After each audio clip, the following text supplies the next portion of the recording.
Hello Bloggineers, today we're going to unbox and review Summoner Wars 2nd Edition by Plaid Hat Games. Plaid Hat Games is the same company that makes Stuffed, Fables, and Forgotten Waters, which are two really interesting games that we've been playing during this summer. Now the game itself is going to be about battling using magic, so it sounds a little similar to another board game that Brother likes called Unmatched. It doesn't have magic. Yeah, but it's about battling. And also, maybe my interest in Harry Potter might go along with this game because they're both about magic. And on the back, you can see that it's for ages 9 and up, 2 players, and it takes 40 to 60 minutes. Now I'm just going to read the short description over here. So it says, Summoner Wars. Join the never-ending war for Itharia. Summoner Wars is an exciting card game of fantasy battlefield combat that puts you in the role of a powerful summoner. Display your tactical prowess by summoning units to your gate, outmaneuvering your opponent, and cutting down the enemy summoner.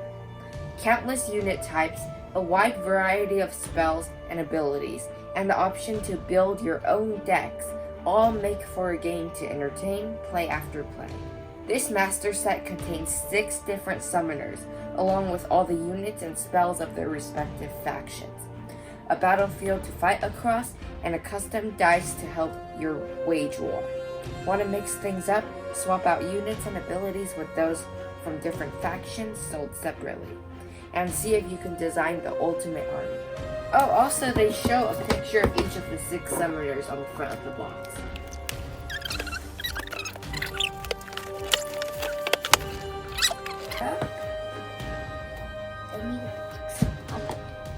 Here's the rule book.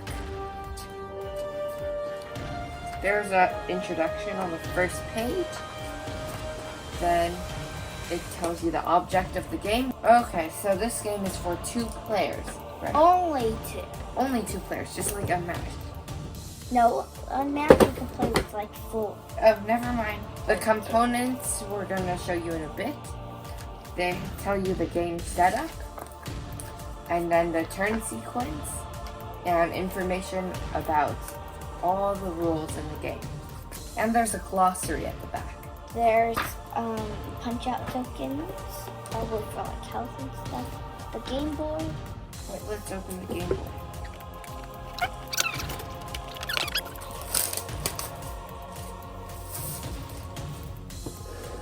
Open it. Whoa, it's a huge board. Don't break it like you did for one of our board games.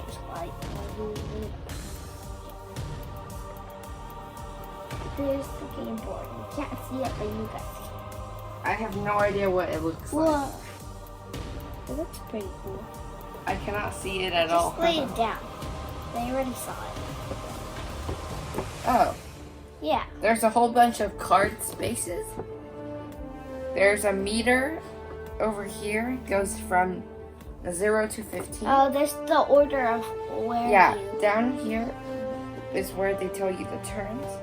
Oh, this board has the same thing on this bottom side and the top side. I don't know if you can see it, but it's because each player can see the same thing on their side.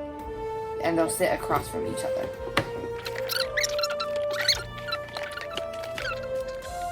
Got it. Here's the dice. Oh, here's the summoners. Well, those are a lot of summoners. I thought it's just it. Cards here. I don't know if I should open it. There might be spoilers. You can just see over there. And over here are battling decks. Yeah, these are the summoner cards. That's more than 6 summoners. And on here are tokens with numbers. There's blue tokens and red tokens. And that's pretty much it. So not too many components. Hopefully this is going to be a simple and fun game.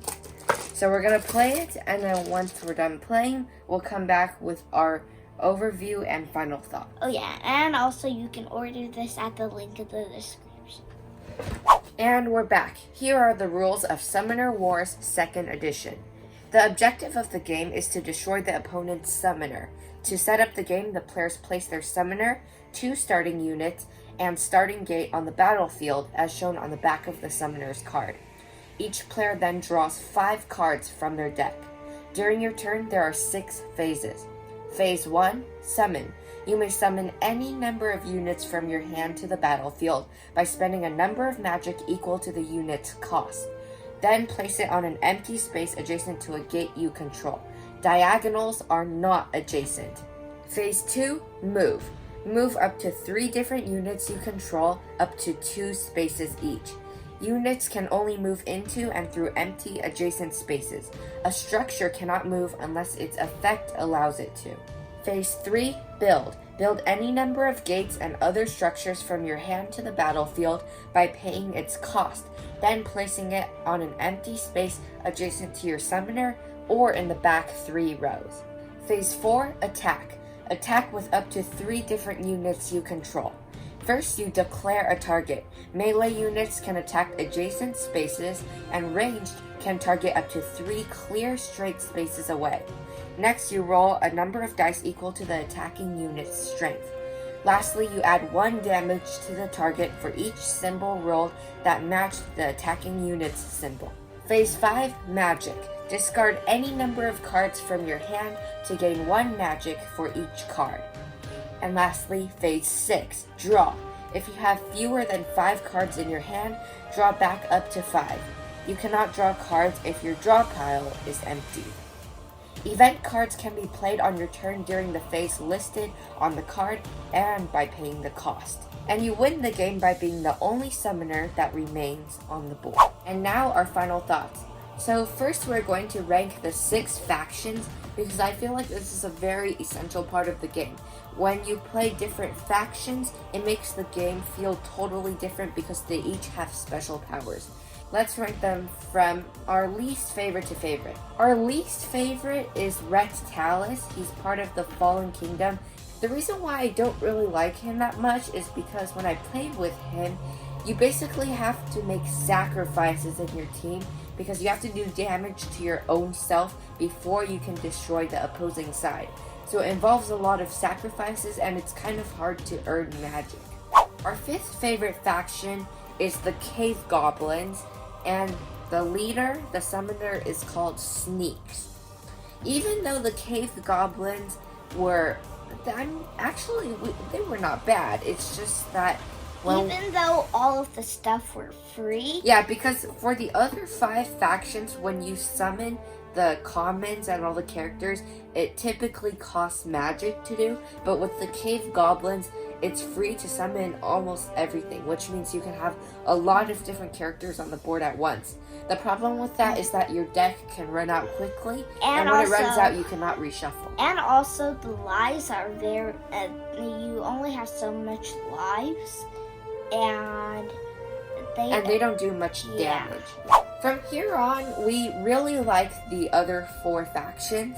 So our 4th favorite is Sarah Eldwin with the Vanguards. Yeah, the Vanguards. That's the name of the faction. The reason why it's our 4th favorite is because a lot of these cards involve healing. I think it's not the most powerful faction in terms of doing attack, but you can easily heal a lot of your characters. And it does make the game a little longer, but it's a nice aspect to have. But the only downside is that almost all of your cards, you have to spend magic. Well, that's with all of them, I think. Except the Cave Goblins. Yeah. Our 3rd favorite is the Breakers faction, and the summoner is named Takulu. And I think she's a wind god or something. Yeah, it's like hypnotizing people. Yeah, This faction is all about trickery, so you can hypnotize people and trick the opposing team into thinking that they're on your team. So yeah, there's a lot of interesting cards in this faction. If you like trickery, then... And also, the cards let you roll a lot of dice, usually, so that's pretty good, Yeah, I think the cards for this are really stable. Our 2nd favorite faction is the Savannah Elves with Abua Shi. The reason why it's our 2nd favorite, first of all, this is a great faction because all the cards are pretty powerful, and even though some of them can be killed easily, some of them are super they do a lot of damage, and a lot of them involve boosting your card. So you do have to spend some time placing boost tokens on your card. It does take a while, but once you have boost on your card, they're one of the most powerful among all the factions.